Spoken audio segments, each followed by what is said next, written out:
자, 먼저 슬라이드 3장을 잠깐 보여드릴 텐데, 자, 먼저 지도를 잠깐 보십시오. 이 지도를 보시게 되면은 이게 어디냐면요, 여기 중간이 이제 그 이스라엘의 그 팔레스타인 땅이고, 여기 밑에가 이 뭐라고 쓰여 있습니까?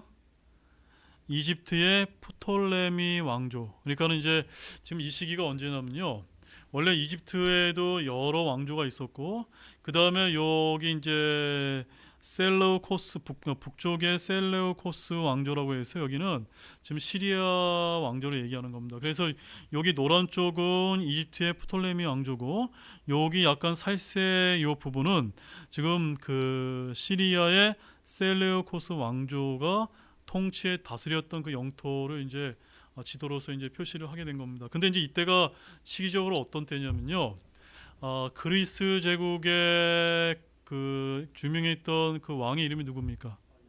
예, 알렉산더 대왕이 전 세계 큰 대제국을 이제 광활하게 이제 다스리다가 젊은 나이에 이제 요절을 하고, 그 밑에 부하장수 중에 4명이 있었는데, 4명이 마케도니아, 소아시아, 시리아, 그 다음에 이제 이집트, 요 4지역으로 이제 분할이 돼서 4개 왕국으로 이제 쪼개지게 됩니다. 그런데 오늘 이 다니엘서 11장을 보게 되면은 주로 주제가 어디입니까?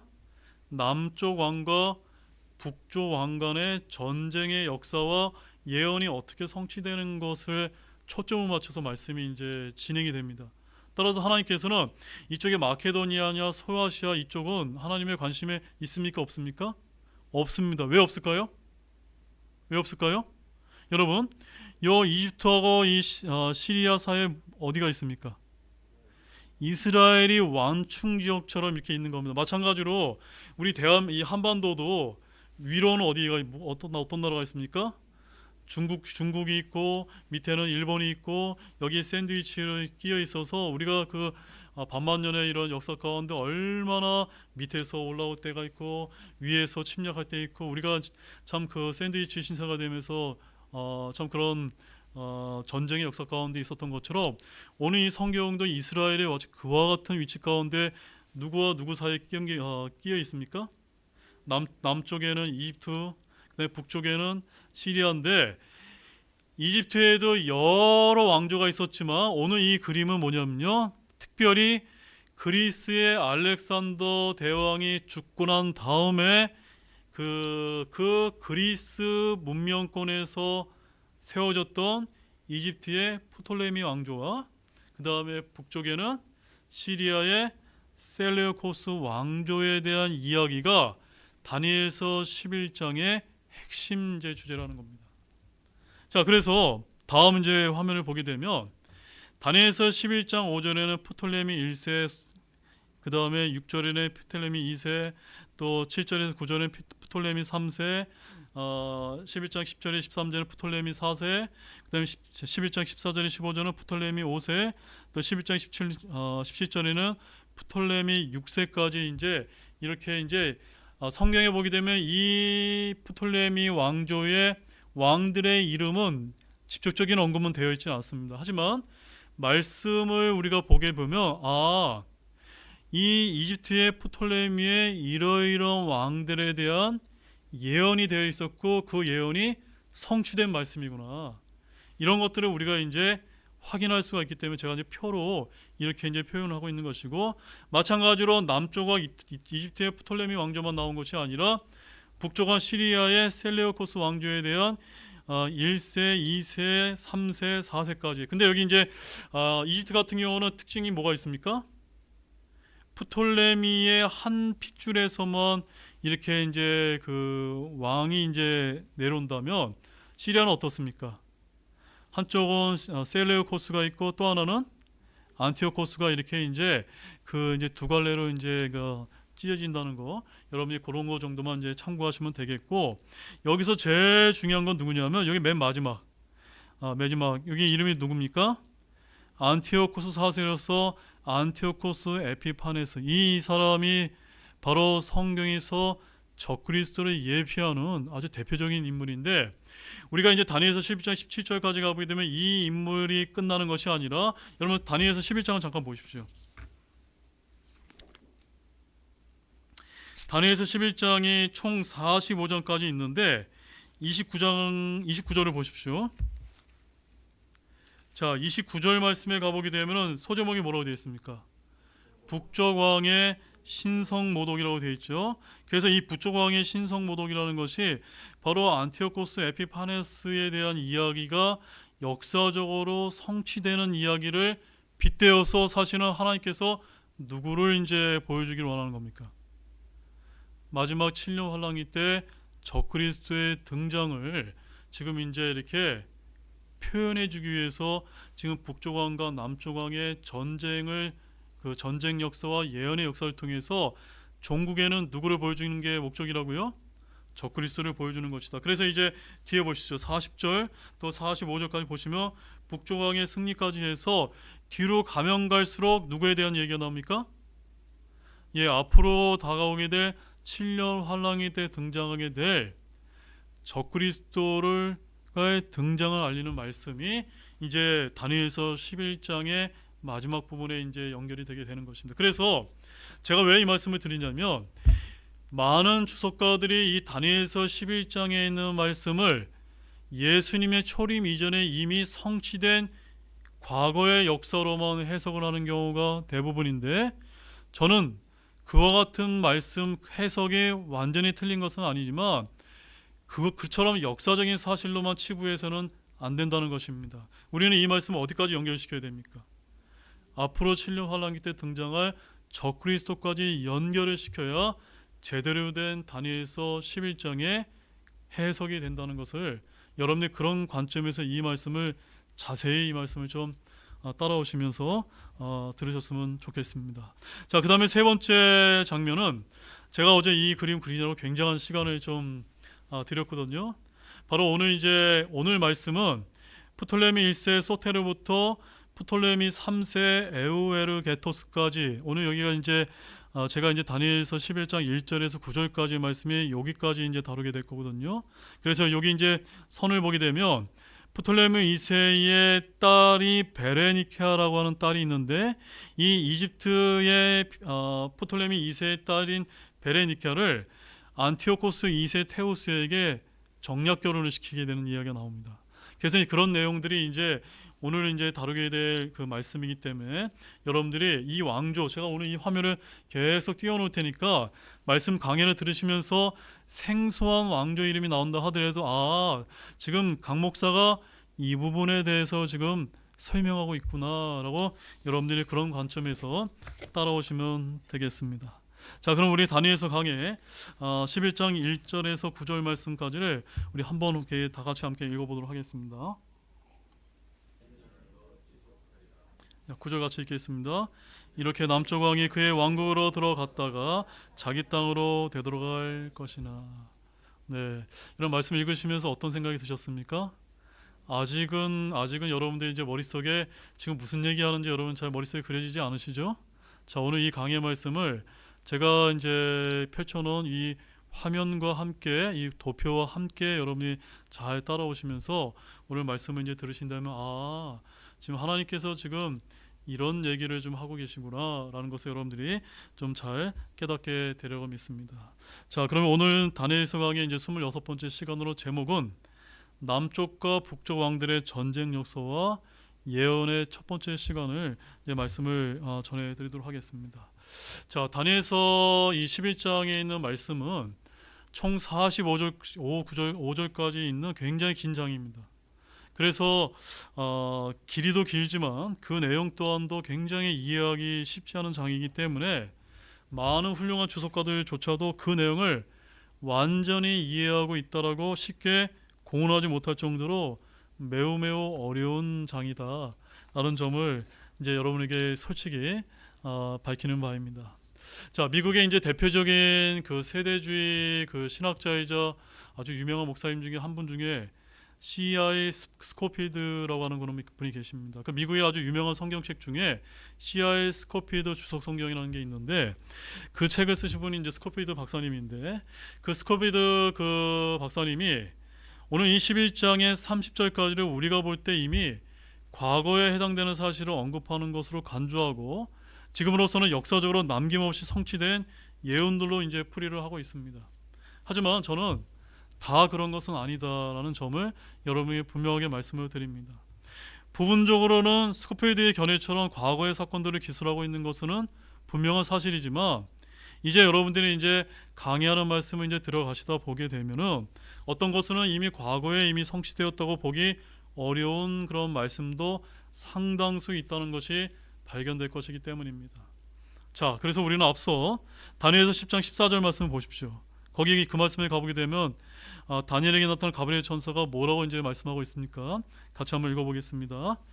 이제 내가 마지막 날들에 내 백성에게 일어날 일을 내가 내게 깨닫게 하려고 왔는데 그 환상은 많은 나이 뒤에 있을 일에 대한 것이니라 하더라. 자, 이 말씀은 다니엘이 볼 때 2, 3년이나 7, 8년이나 또는 1, 20년에 있을 아주 다가올 아주 가까운 미래의 일들을 말하고 있는 것이 아니라 적어도 아주 먼 미래에 일어날 일들을 지금 언급하고 있는 것으로 보는 것이 매우 자연스러운 해석이다라고 저는 여러분들에게 그렇게 말씀을 드립니다. 그래서 스코필드 박사뿐만이 아니라 많은 그런 주석가들이 대부분의 이 다니엘서 11장을 어떻게 이제 강의를 하냐면, 뭐 알렉산더가 대왕이 어쩌고 저쩌고, 그 다음에 이집트의 프톨레미 왕조, 또 시리아의 셀레우코스 왕조, 또 안티오코스 왕조 하면서 역사적으로 과거에 실제했던 왕들의 이름을 언급하면서 이 다니엘서 11장에 진술되고 있는 내용들이 모두 예수 그리스도의 초림 이전에 완전히 성취되었던 구약의 예언들이라고 그렇게 간주해 버리는 것이 대부분의 이제 주석가들이 그와 같은 이제 해석을 한다는 점입니다. 자, 그러나 그들의 견해가 다 틀린 것은 아닙니다. 하지만 다 옳은 것도 아니라는 점을 여러분에게 분명히 말씀을 드립니다. 왜냐하면 그들의 이런 견해는 부분적으로는 옳고 전체적으로는 핵심을 어쩌면 못 잡고 있는 것이 맞다라고 저는 생각이 되어지기 때문입니다. 왜냐하면 여기서 언급되고 있는 예언들이 모두 그리스도의 초림 이전에 성취된 게 아니라 어떤 예언은 지금 우리가 살고 있는 이 교회 시대에 이루어지기도 하고, 또 어떤 예언은 앞으로 오게 될 7년 환란기 시대 내지 그리스도의 재림 때에 가서야 이루어질 미래의 일이 분명하게 드러나기 때문이라는 점입니다. 자, 11장에서 우리는 가브리엘 천사가 10장 맨 마지막 절에 언급한 10장 21절 말씀 보십시오. 거기 가브리엘 천사가 뭐라고 언급했냐면 진리의 성경 기록에 적힌 것이라고 하는 말씀, 여러분 다 확인하셨습니까? 바로 이 진리의 성경 기록에 적힌 것을 여기 다니엘서 11장에서 하나하나 펼쳐 보여주고 있다는 점입니다. 그래서 이 성경 기록에는 남쪽 왕이 이집트의 프톨레미 왕조와 북쪽 왕이 시리아의 셀레우코스 왕조 간에 있었던 전쟁에 대한 미리 기록된 역사이자 예언의 말씀이라는 사실을 우리가 보게 된다는 점입니다. 더구나 이 다니엘서 11장에서 예언한 성경 기록이 너무너무나 정확하기 때문에 비평가들은 흔히 이 다니엘의 기록 연대를 이 전쟁이 일어나 훨씬 후라고 주장하기까지도 한다는 점입니다. 왜냐하면 다니엘이 어떻게 이 프톨레미와 또는 셀레우코스 왕조 간의 전쟁을 미리 정확하게 알고 예언할 수 있었냐라고, 이렇게 기록할 수 있었느냐라고 반문하는 것입니다. 그러나 이런 비평가들의 주장은 다니엘이 아닌 그 누구도 전쟁이 발발하기도 전에 그 전쟁에 관한 정확한 역사를 기록하는 것은 불가능하다라고 이렇게 믿었기 때문인 것입니다. 그러나 우리는 어떻습니까? 성경의 예언이란 미리 기록된 역사란 사실을 저희들은 믿기를 원합니다. 맞습니까, 여러분?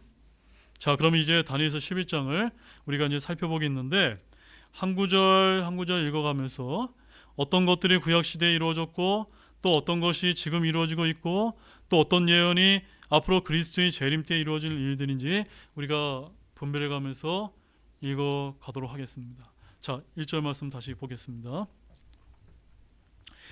또한 나 곧 내가 메대 사람 다리오의 제1년에 일어나 그를 굳건히 하고 강하게 하였느니라.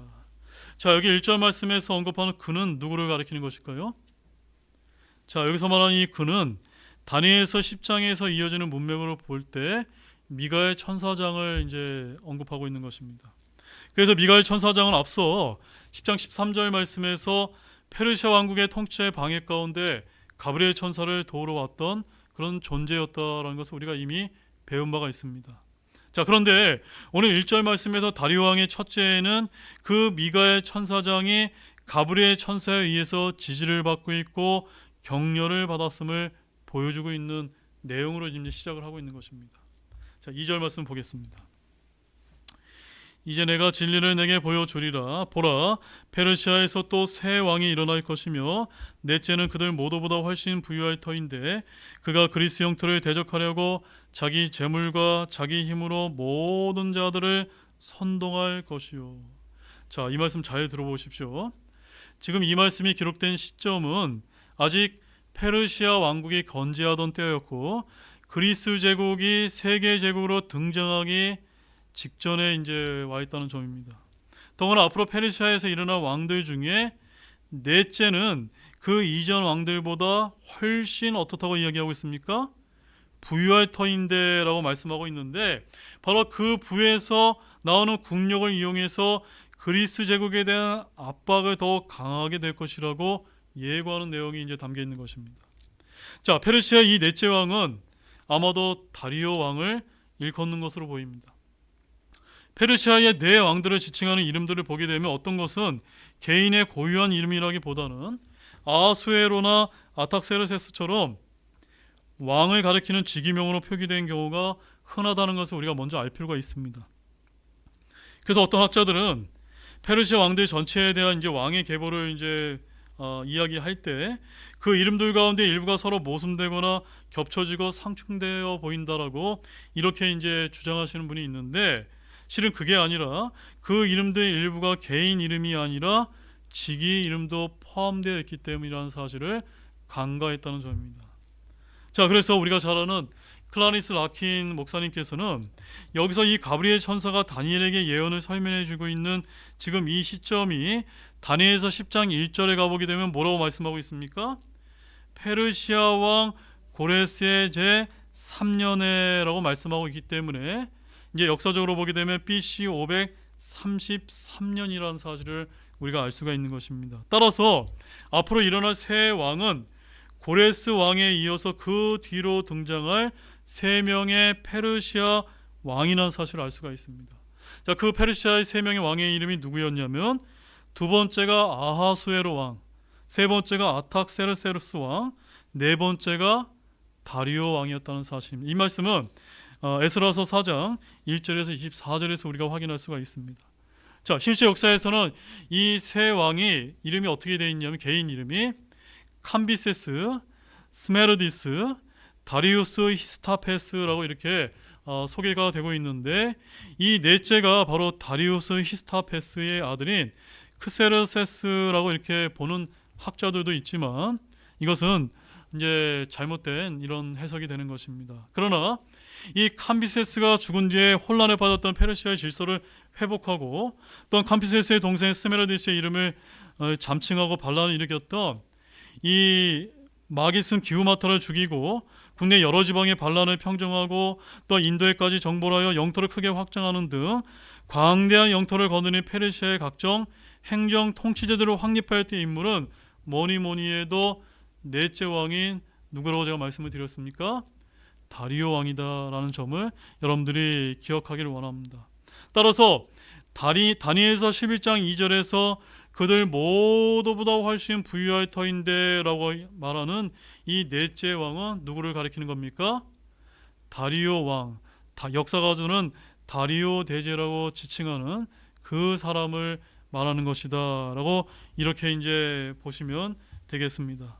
자, 다리오 왕은 이후로도 페르시아에는 여러 왕들이 이제 계속 등장을 했지만 성경에서 중요한 사건들과 인물들만을 다루고 특히 구약에서는 이스라엘에 관련되는 사건과 인물들만을 다루기 때문에 나머지 잡다한 인물들이나 사건들은 전혀 언급하지 않은 채 곧바로 어디로 넘어가게 되냐면 그리스의 알렉산더 대왕 시대로 거의 150여 년을 가까이 훌쩍 건너뛰어 넘어간다는 점입니다. 자, 3절 말씀을 함께 보도록 하겠습니다. 또 강력한 왕이 일어나 큰 통치 권세를 가지고 다스리며 자기 뜻대로 행하리라. 자, 이제 페르시아의 막강했던 왕으로 말하면 고레스도 그러하였고 아하수에도 그러하였으며 특히 아탁세르세스가 강력한 왕에 속했지만 위에 언급한 것처럼 네 번째인 다리오 대왕이야말로 진짜로 강력한 왕에 속했다는 점입니다. 그러나 여기 3절 말씀에서 언급하고 있는 또 강력한 왕은 그 다리오 왕을 가리키는 것이 아니라 문맥적으로 봤을 때 누구를 가리키는 것일까요? 바로 그리스 제국의 알렉산더 대왕으로 보는 것이 타당해 보인다는 점입니다. 자, 그런데 이 그리스 제국은 알렉산더 대왕이 죽고 난 다음에 어떻게 됐습니까? 4개의 왕국으로 분열이 되었다는 점입니다. 자, 4절 말씀 보겠습니다. 그가 일어날 때 그의 왕국이 깨져서 하늘의 네 바람을 향해 나눌 것이나 그것이 그의 후손에게 돌아가지 아니하고 그가 다스리던 통치 영역대로 세워지지도 못하리니 그의 왕국의 뿌리채 뽑혀 그들이 아닌 다른 사람에게 돌아가리라. 자, 그리스 제국에 대한 이야기라는 것이 여러분 이제 조금 읽혀지시죠? 자, 위에 3절과 함께 4절의 예언을 통해 우리는 잠시 다니엘서 8장으로 다시 한번 가보기를 원합니다. 자, 다니엘서 8장 21절과 22절 말씀에서 우리가 순양과 순념소의 환상을 우리가 이제 살펴본 바가 있는데, 자, 순념소에게 장차 일어날 예언을 우리가 다시 여기서 한번 복습해 보도록 하겠습니다. 자, 다니엘서 8장 21절 22절 말씀입니다. 같이 읽겠습니다. 거친 순념소는 그리스 왕이며 그의 두 눈 사이에 큰 뿔은 첫째 왕이니라. 그런데 그것이 꺾이고 그것 대신에 4개가 일어났으므로 내 왕국이 그 민족으로부터 일어날 것이며 그의 권세만은 못하리라. 자, 지금 누구에 대한 말씀입니까? 그리스의 알렉산더 대왕에 대한 예언이라는 사실을 우리가 쉽게 알 수가 있고, 바로 이 말씀이 오늘 우리가 다니엘서 11장 어느 말씀과 연계되는 겁니까? 4절 말씀과 연결이 된다는 것을 우리가 알 수가 있는 것입니다. 따라서 이 예언이 바로 그것인데, 알렉산더 대왕이 죽자 그리스가 4부분으로 분열되었지만, 그런데 알렉산더 대왕의 후손 중에 그 누구도 그리스, 소아시아, 이집트 및 시리아의 4왕국 가운데 단 한 나라라도 차지했습니까? 차지하지 않았습니까? 차지하지 못했기 때문에 여기 4절 말씀에서 뭐라고 얘기합니까? 다른 사람들에게는 어떻게 된다고요? 돌아가리라. 다른 사람들에게 돌아가리라. 이 다른 사람이 누굽니까? 바로 알렉산더 대왕의 4명의 휘하 장수, 그 사람들을 이야기하는 것입니다. 바로 실제 역사가 이것을 이제 증명하고 있는 것입니다. 그 다음에 4절 말씀에 가보게 되면 그의 후손에게 돌아가지 아니하리고 라고 한 말씀, 이 그의 후손은 누구의 후손을 말하는 겁니까? 알렉산더 대왕의 후손을 이야기하는 것입니다. 이 예언도 역사적으로 사실 입증되었습니까? 안 되었습니까? 되었다는 점입니다. 따라서 알렉산더의 후손들은 알렉산더 사후에 15년도 안 되어 모두 멸절되고 말았습니다. 알렉산더는 죽음과 함께 모든 것을 다 잃어버린 것입니다.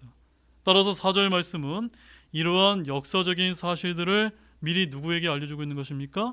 가브리엘 천사가 다니엘에게 자세하게 예언해주고 있는 말씀이라는 사실을 우리가 발견하게 되는 것입니다. 맞습니까, 여러분? 자, 5절 말씀 보겠습니다. 남쪽 왕이 강하게 되겠고 그의 통치자들 중 하나가 강하게 될 것이며 그가 그 왕보다 강하여 통치 권세를 가지리니 그의 통치 권세는 큰 통치 권세가 되리라. 자, 아까 제가 그림을 통해서 보여드렸죠. 이제 남쪽 왕이 나오니까 이 남쪽 왕은 누구를 가리키는 겁니까? 이집트의 프톨레미 왕조에 나오는 왕들이 이제 나오기 시작하는 것을 보여주는 것입니다. 자, 알렉산더 대왕 사후에 그리스는 산산조각이 나버렸고 이제 예언은 그 가운데 두 왕국으로 초점이 모아지고 있습니다. 자, 여기 5절에서 먼저 남쪽 왕에 대한 언급이 시작되는데, 이처럼 다니엘에게 들려주는 가브리엘 천사의 예언이 모든 나라에 대해서 언급하고 있는 것이 아니고 단지 남쪽과 북쪽의 두 왕국에 대해서만 거론하는 데에는 그만한 까닭이 있는 것입니다. 왜 그럴까요, 여러분? 바로 이 두 나라가 어디하고 관련되어 있기 때문입니까? 바로 마지막 날에 일어나게 될 일들과 관련되어 있는 이스라엘과 관련되어 있기 때문인 것입니다. 그래서 다니엘서 10장 14절 말씀에 이제 내가 마지막 날들에 내 백성에게 일어나니, 내 백성이 누굽니까? 이스라엘 백성 아닙니까? 이스라엘 백성에게 일어날 일을 내가 깨닫게 하려고 왔는데 라고 밝힌 것처럼 바로 이스라엘과 관련된 나라들이기 때문에 누구와 누구만 여기 연관되고 있는 겁니까? 남쪽의 이집트 왕조와 북쪽의 시리아 왕조만 하나님께서 예언을 해주고 있는 것입니다. 다시 말해서 그 천사는 바로 이스라엘에게 장차 닥칠 일들만을 예언해 주기 위해서 왔다는 것입니다. 그리스가 분열되어 생긴 네 왕국들 가운데 남쪽과 북쪽 왕국만이 바로 16절 말씀 가보시죠. 16절 말씀 가보면 어떤 땅이 나옵니까? 영화로운 땅이라는 표현이 여러분 발견하셨습니까? 이 땅이 어딜까요? 이 땅이 바로 성경이 이야기하는 팔레스타인 땅인 것입니다. 여기 16절에도 나와 있고 41절에도 나와 있고 45절에도 영원한 땅이 나와 있는데 바로 이 영원한 땅이 팔레스타인 땅과 장차 직접적인 관련을 갖고 있기 때문에 이 예언은 그리스의 마케도니아나 소아시아의 트리키아는 전혀 다루시지 않으시고 계시다는 사실입니다. 자, 여기 5절에서 언급하고 있는 남쪽 왕은 바로 어느 왕조를 가리킨다고 제가 말씀을 드렸죠? 여기 화면에서 보는 것처럼 이집트의 프톨레미 왕조를 일컫는다는 것은 의심의 여지가 없다는 점입니다. 자, 이집트는 팔레스타인의 남쪽에 위치한 나라입니다. 자, 이렇게 볼 때 다음 6절에서 언급되는 북쪽 왕이 어느 왕조입니까? 시리아의 셀루코스 왕조를 일컫는다는 것 역시도 의심의 여지가 없다는 점입니다. 따라서 팔레스타인 땅은 남쪽의 이집트와 북쪽의 시리아 사이에 위치합니다. 그리고 이 두 나라가 패권을 다투는 사이에 끼어 있는 그런 지정학적인 위치 때문에 팔레스타인 땅은 이집트와 시리아 사이에서 말할 수 없는 소용돌이에 휘말리게 되었는데, 저는 이런 이스라엘과 이런 상황이 어쩌면 우리 대한민국의 상황과 어쩌면 그렇게 유사한지 모른다라는 생각을 많이 이제 하게 됩니다. 자, 이 부분에 관련해서 클라리스 라킨 목사님이 어떻게 이제 주석을 하고 있냐면, 이 이스라엘, 이 팔레스타인 땅을 두고서 바로 위아래 맷돌 사이에 끼어 가루가 되어 있는 신세다라고 이렇게 표현을 하신 바가 있고, 또 스코피드 박사님은 모루와 망치 사이에 놓인 꼴이다라고 이렇게 이스라엘을 이제 표현하고 계시다는 점입니다. 자, 그래서 오늘 이 본문의 말씀은 여기 남쪽의 이집트 왕조가 강하게 될 것이고, 그 통치자들 가운데 특히 어느 한 왕이 누구보다 더 강력한 권세를 가지게 되면 반드시 무엇을 일으키게 됩니까? 전쟁을 일으키기 마련이다라는 것을 보여주고자 하는 것입니다. 자, 이것은 인류 역사상 단 한 번의 예외도 없었습니다. 따라서 이 구절은 단순히 이집트가 강성해질 것을 예언한다기보다는 이집트와 시리아 간의 전쟁이 터지면 그 싸움터는 자연스레 어느 땅이 되는 겁니까? 팔레스타인 땅이 되기 마련이라는 점을 저와 여러분에게 보여주고자 하는 것입니다. 자, 이 두 나라 사이에 끊일 줄 모르고 반발하는 전쟁들로 인하여 순환을 겪게 될 팔레스타인 땅 다니엘의 백성은 아닌 게 아니라 아까 제가 언급해드렸던 것처럼 위아래 맷돌 사이에 낀 신세요 모루와 망치 사이에 놓인 그와 같은 불쌍한 처지가 아닐 수가 없었던 것입니다. 자, 남쪽의 이집트는 원래 알렉산더 대왕 휘하의 장수의 하나였던, 여기 화면을 보게 되면 첫 번째 이름이 누가 나옵니까? 프톨레미 1세인 소테로 장군에 의해서 세워졌고, 한편 그리스의 또 다른 장수 중 하나로 알렉산더 휘하에서는 바벨론의 총독이었던 시리아의 누굽니까? 셀레우코스 1세인 니카토르 장군에 의해서 이제 그 사람이 세워졌습니다. 그런데 이 니카토르는 안티오고누스에서 쫓겨나서 나중에 프톨레미 소테르의 이집트로 도망을 갔다라고 역사가들은 이야기합니다. 여기서 그는 프톨레미로부터 환대를 받고 이집트에서 그의 5절 말씀에 나와 있는 것처럼 그의 통치자들 중 하나로 올라서게 되었을 뿐만 아니라 바로 프톨레미의 적극적인 후원을 등이었고, 과거 자신의 영지를 수복한 뒤에 인더스 강까지 영토를 확장하는 등 세력을 넓히더니 마침내 아까 그림에서 보았던 것처럼 아시리아뿐만이 아니라 시리아까지 합병함으로써 결국 이집트의 프톨레미 왕조에 비하여 그가 5절 말씀에 뭐라고 되어 있냐면, 그가 그 왕보다 강하여, 그 다음에 뭐라고 표현되어 있습니까? 통치 권세를 가지리니 라는 말씀처럼 그의 통치 권세는 큰 통치 권세가 되리라 라는 5절의 예언이 정확하게 성취된 것으로 클라리스 라킨 목사님이 소개하고 있다는 점입니다. 여러분 이제 이해가 되셨습니까? 자, 6절 말씀을 읽겠습니다. 여러 해 끝에 그들이 함께 연합하리니 이는 남쪽 왕의 딸이 북쪽 왕에게 와서 협약을 맺을 것이기 때문이라. 그러나 그녀가 팔의 권세를 유지하지 못할 것이요 그도 서지 못하며 그의 팔도 서지 못하고 오히려 그녀와 그녀를 데려온 자들과 그녀를 낳은 자와 이때 그녀를 강하게 한 자가 버림을 받으리라. 자, 이 구절의 예언이 역사적으로 얼마나 정확하게 성취되었던가에 대해서 또한 클라리스 라킨의 주석이 매우 상세하게 이제 설명을 하고 있기 때문에 그 부분을 제가 잠시 여러분에게 좀 소개를 좀 해드리도록 하겠습니다. 자, 프톨레미 1세였던 이 소테르와 또 셀레우코스 1세였던 니카토르가 통치하던 시절에는 이 사람들 두 사람이 어떤 사이였습니까? 알렉산더 대왕의 그 두 휘하 장수였기 때문에 둘 사이에는 아주 사이가 좋았기 때문에 이들이 통치하던 이집트와 시리아 간에는 어느 정도 평화가 이제 유지가 되었었습니다. 자, 그런데 얼마 뒤에 이 프톨레미의 소테르가 자기 아들 프톨레미 2세인 필라델포스에게 자기 자리를 양이하고 물러났는데 이 필라델포스에게는 이복 형제 마가스라는 자가 있었다고 합니다.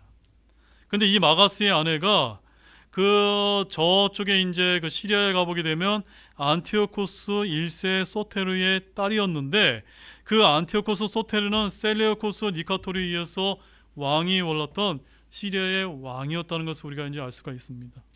자, 그래서 이 결혼 관계로 맺어진 마가스와 안티오코스 간의 인척 관계가 바로 이집트와 시리아 간의 전쟁을 촉발하는 계기가 되었다라고 이제 성경은 말씀하고 있고 또한 역사가 이것을 이제 입증하고 있다는 점입니다. 자, 마가스의 장인인 안티오코스가 소테르를 부추겨서 자기 형 필라델포스가 치려고 있는 이집트를 치도록 사주를 했던 것입니다. 그래서 안티오코스 소테르의 뒤를 이어서 그의 아들이었던 안티오코스 테우스가 시리아의 왕위에 오른 뒤에 이 전쟁은 계속되었습니다. 그래서 시리아의 공격에 시달리던 이집트의 프톨레미 왕조의 필라델포스는 마침내 6절 말씀에 가보게 되면 여러 해 끝에 시리아의 안티오코스 테우스에게 화친 조약을 이제 제의하고 자신의 딸 베로니케를 막대한 지참금과 함께 누구에게 아내로 줍니까? 안티오코스에게 아내로 제공을 이제 하게 되는 것을 제가 이제 그림에 이제 표현을 하고 있는 것입니다. 자, 그 조건으로 시리아와 안티오코스는 원래 자기의 아내였던 라오디케가 있었는데 그녀와의 결혼을 무효화하게 되고 그녀에게서는 두 아들이 왕위 계승권을 합법적으로 무효화시킬 것을 이제 요구하게 되었습니다. 그래서 이 필라델포스의 이 제안은 아주 교활한 것이었지만 이 시리아의 안티오코스 테오스가 그 제안을 받아들이고 이집트와 화친 조약을 맺은 후에 바로 필라델포스의 딸 베로니카를 자신의 새로운 두 번째 아내로 맞이하게 되었던 것입니다. 자, 그런데 어떤 일이 벌어지게 되냐면 이 이집트의 프톨레미 필라델피스가 이제 죽게 되자 안티오코스의 테오스의 아내가 되었던 그의 딸 베로니카의 처지가 어떻게 되었을까요? 오늘 본문 6절 말씀에 가보게 되면 그 표현을 이렇게 예언하고 있습니다. 그러나 그녀가 팔의 권세를 유지하지 못할 것이요 라고 말씀하고 있는 것처럼 그의 아버지가 죽자 이 투의 관계가 소원해지면서 그녀 역시도 어떻게 된 겁니까? 권력이 약화되었던 것입니다. 한마디로 이 예언처럼 갑자기 무력해지지 않을 수가 없었던 것입니다. 그리고 시리아에 대한 이집트의 영향력 역시도 6절 말씀에 보면 그도 서지 못하며 라는 예언처럼 극도로 위축될 수밖에 없다라고 성경이 예언을 하고 있는 것입니다. 자, 이제 시리아의 안티오코스 테오스는 정략적으로 이집트에서 아내로 맞아들였던 그 필라델포스의 딸 베레니케를 이제 다시 쫓아내고 강제로 이혼했던 전처였던 라오디케를 다시 왕비로 맞아들이는 이런 아주 우스꽝 일이 이제 벌어지게 됩니다.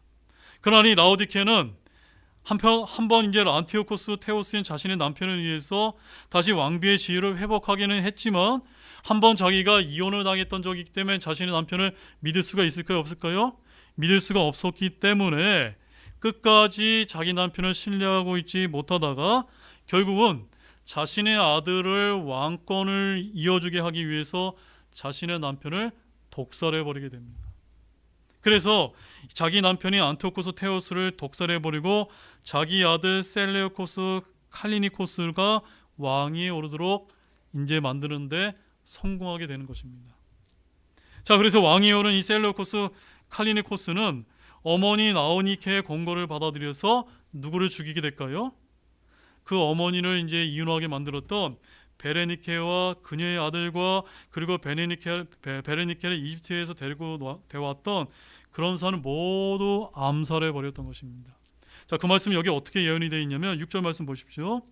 여기에 그녀와 그녀를 데려온 자들과 그녀를 낳은 자와 이때 그녀를 강하게 한 자들을 함께 모두 암살해 버렸다라고 이렇게 예언이 되어 있는 것입니다.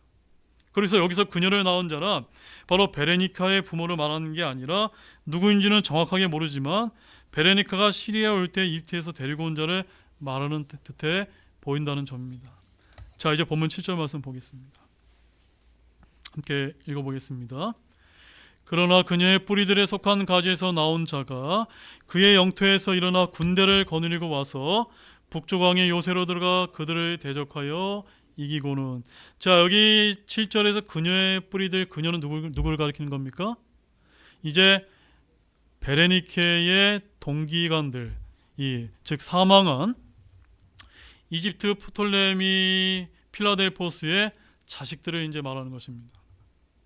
바로 베로니케의 아버지 프톨레미 필라델피스는 바로 이집트에서 병사를 했고, 그 다음에 베레니케는 아들과 함께 시리아의 라오디케와 그녀의 아들 셀레우코스 칼리코스에 의해서 암살됨으로써 바로 이집트의 프톨레미 왕조는 완전히 쇠락하는 것처럼 그렇게 보였습니다.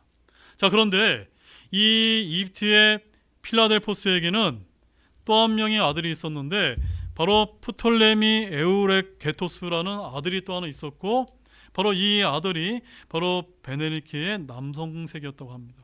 이 에우에로게토스가 왕위를 계승하게 되는데, 이 에우에로게토스가 바로 부왕이 죽자 자기 누이 베로니케가 시리아의 왕비 자리에서 축출된 것에 대해 붕괴해서 큰 군대를 일으켜서 어디로 이제 가게 됩니까?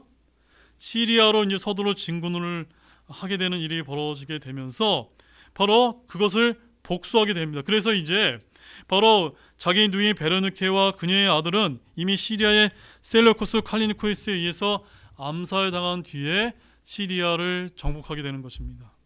그래서 군대를 몰고 온 프톨레미 에우에르게토스는 바로 자신의 누이의 죽음에 대한 복수로 시리아의 왕모 라오디케를 다시 죽이게 되고, 그 다음에 시리아 왕 셀레우코스는 칼리니코스를 사로잡았으며 시리아 전력적인 요충들을 공략해서 모두 소나기에 넣고 많은 그런 일이 이제 일어나게 되는 것입니다. 자, 이로써 6절의 모든 예언들 역시 한치의 오차도 없이 정확하게 역사적으로 성취되었음을 우리가 읽게 되는 것입니다. 자, 그런데 역사적으로 어떤 또 흥미로운 일이 벌어졌냐면요, 바로 이 에우에르게토스가 이집트를 비고 시리아를 공략하고 있던 사이에 자신이 다스렸던 이 이집트에서 반란이 이제 일어나서 서둘러서 다시 어떻게 될 수밖에 없습니까? 자신의 나라로 회군할 수밖에 없어서 시리아를 완전히 정복하지 못하고 다시 이제 돌아가 버리는 그와 같은 일이 이제 역사에서 일어나게 되는 것입니다. 자, 8절 말씀 읽어보겠습니다. 그들의 신들과 그들의 통치자들과 은과 금으로 만든 그들의 귀한 그릇을 노획하여 이집트로 가져갈 것이요 그가 북쪽 왕보다 몇 년을 더 지속하리라. 자, 자신의 본국 이집트를 비우고 시리아에 원정하고 있는 사이에 반란이 일어나서 다시 본국으로 회군할 수밖에 없었던 이집트의 프톨레미 에우에르게토스였지만 그는 빈손으로 돌아가지 않았다는 점입니다. 그는 시리아의 신들, 즉 우상의 형상들을 시리아로부터 탈취했고, 또한 시리아의 통치자들을 사로잡아 갔고, 또한 다량의 값비싼 은과 금으로 만든 그들의 귀한 그릇들을 신전과 궁전에서 약탈해 갔다라는 점이 바로 이 말씀에 예언이 되어 있는 것입니다. 그래서 이때 그가 시리아에서 탈취해 간 물품들 중에는 은 4만 달란트에 금그릇 2,500점, 그리고 귀금속으로 빚어 만든 다량의 우상신 형상들이 포함되어 있었던 것으로 역사가들은 이제 기록하고 있다는 점입니다. 특히 형상들 가운데 대부분은 일찍이 이집트에서 페르시아로 탈취해 갔던 것들이었다고 하는데, 바로 프톨레미 에우에르게토스가 시리아에서 도로 찾아간 이들 우상신들의 형상들을 원래 있던 자리였던 이집트 신전에 갖다 놓음으로써 바로 이집트에서 이 일로 인해서 아주 성대한 축제가 열리게 되었고, 바로 이집트의 제사장들이 이 공적을 이뤄서 자기네 왕에게 은혜자라는 칭호를 이제 봉헌하게 됐는데 바로 이 이름이 바로 에우에로게토스라는 이름이 되었다라고 이렇게 알려주고 있는 것입니다. 자, 9절 말씀 보겠습니다. 함께 마지막 말씀입니다. 이렇게 남쪽 왕이 그의 왕국으로 들어갔다가 자기 땅으로 되돌아갈 것이나. 이해되셨습니까? 이 사람 되돌아간 왕이 누굽니까? 아까 여기 말했던 프톨레미 3세 에우에로게토스에 대한 말씀이 여기 9절에서 언급이 되어 있었던 것이다. 한마디로 이 에우에로게토스가 본국에서 일어난 반란을 다시 진압하기 위해서 시리아 원정을 떠났다가 다시 이집트에 회군했다는 역사적인 사실이 이 말씀이 이제 그대로 성취되고 있는 것을 이제 보여주고 있는 것입니다. 만약에 이 프톨레미로서는 자국 내 이 반란만 아니었다면 아마 시리아를 계속 장악함으로써 이집트를 세계 대제국의 반열에 올려놓을 수 있는 바로 절호의 기회를 놓쳐버렸다는 것을 보여주는 것입니다. 자, 따라서 이 역시 하나님께서 정해놓으셨던 역사의 틀이었고 그대로 예언해 놓았던 일이기 때문에 오늘 이 11장 1절에 9절 말씀을 통해서 우리는 하나님께서 어떻게 역사를 운행해 가고 있다는 것을 우리가 알 수가 있습니까? 남쪽의 왕을 일으키고 북쪽의 왕을 일으켜서 서로 이 샌드위치 같은 이 팔레스타인들을 오고 가면서 전쟁을 통해서 이 왕조를 일으키고 있다는 것을 이 말씀이 예언해주고 있고 성취되고 있다는 것이 여기 9절 말씀까지 기록되어 있는 말씀이었다는 사실입니다.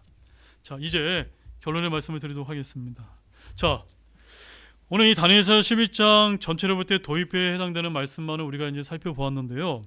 주로 남쪽 왕이 이집트의 프톨레미 왕조와 북쪽 왕인 시리아의 셀레우코스 왕조 간의 전쟁의 역사와 바로 예언의 성취를 다룬 말씀이었다는 사실을 우리가 이제 살펴볼 수가 있었습니다. 자, 이제 11장 후반부로 가면 갈수록 적그리스도의 예언이 이제 등장하게 되는 것을 우리가 발견하게 될 텐데 결국 하나님의 관심은 알렉산더 사후에 갈라진 네 왕국들 중에 누구하고 관계된 왕국들만 관심이 있습니까?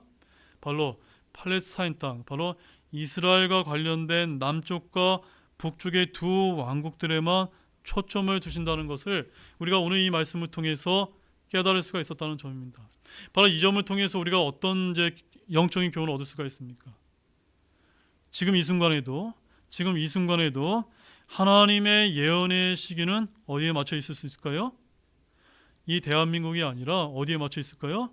저 중동의 팔레스타인의 이스라엘의 예언의 시각이 째깍째깍 맞춰져 있다는 사실을 오늘 우리가 이 다니엘서 아주 복잡한 말씀이었지만 결론적으로 말씀이면 그 말씀을 가르치기 위해서 오늘 이 말씀을 보았다면 여러분들이 한 가지 이제 중요한 사실을 얻을 수 있다는 점을 제가 결론의 말씀으로 드리겠습니다. 자, 그럼 다음 시간에 더 자세한 우리 역사적인 이야기를 우리가 살펴보도록 하겠습니다. 기도와 마치겠습니다.